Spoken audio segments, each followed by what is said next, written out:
Mojokerto dikenal sebagai pusat pemerintahan kerajaan Majapahit di masa lampau.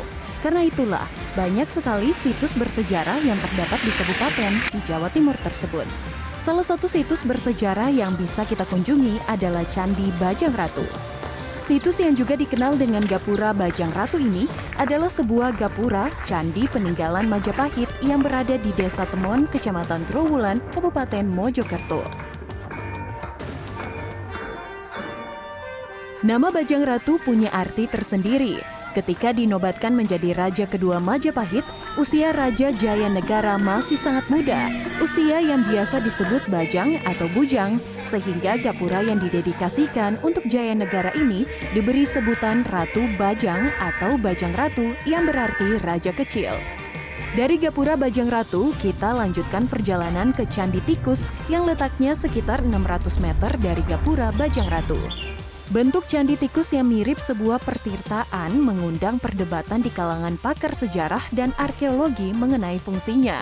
Sebagian pakar berpendapat bahwa candi ini merupakan pertirtaan atau tempat mandi keluarga raja. Namun, sebagian pakar yang ada berpendapat bahwa menara yang berbentuk meru menimbulkan dugaan bahwa bangunan candi ini juga berfungsi sebagai tempat pemujaan.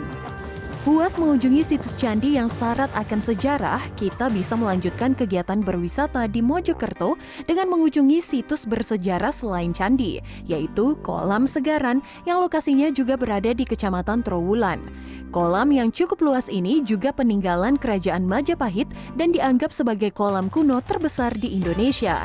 Dari hasil kajian dan penelitian para ahli, khususnya ahli arkeologi, berdasarkan ekskavasi, mungkin survei permukaan, di Trowulan ini ditemukan berbagai ragam tinggalan bekas kota, itu menunjukkan sebuah kota ya.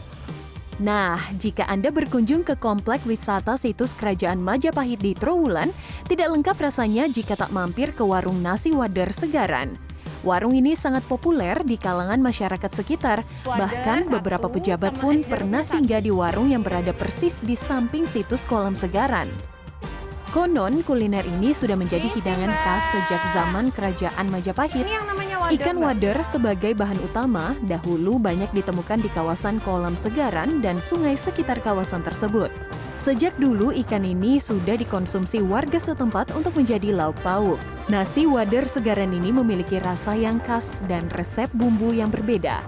Kekuatan rasanya ada pada sambal yang pedas dan segar yang baru dibuat ketika ada pesanan. Kan sering lewat sini, jadi penasaran, jadi baru kali pertama ini ke sini. Nyobain ternyata ya nggak sia-sia. Rasanya kalau wader di sini itu dari teksturnya Mbak ya, dari teksturnya memang agak crunchy gitu. Terus tekstur utama sini khasnya sambal wader. Wadernya itu kayak fresh gitu. Jadi antara wader yang baru sama yang udah lama kan beda gitu. Jadi seger aja enak gitu.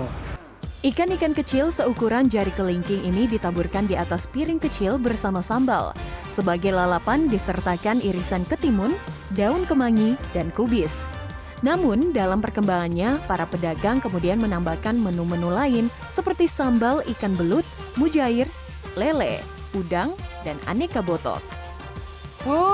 Akhirnya datang juga nih wadernya, dan ternyata wader itu punya beragam ukuran, ada yang kecil-kecil nih kayak ini. Kita cobain pakai sambal.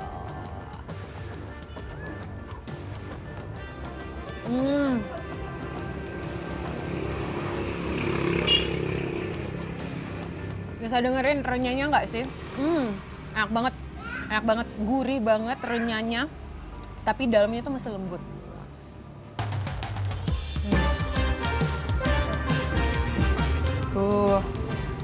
Enak nih.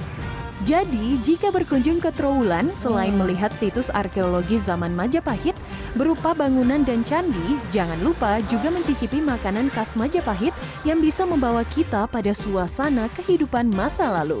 Tim Liputan CNN Indonesia.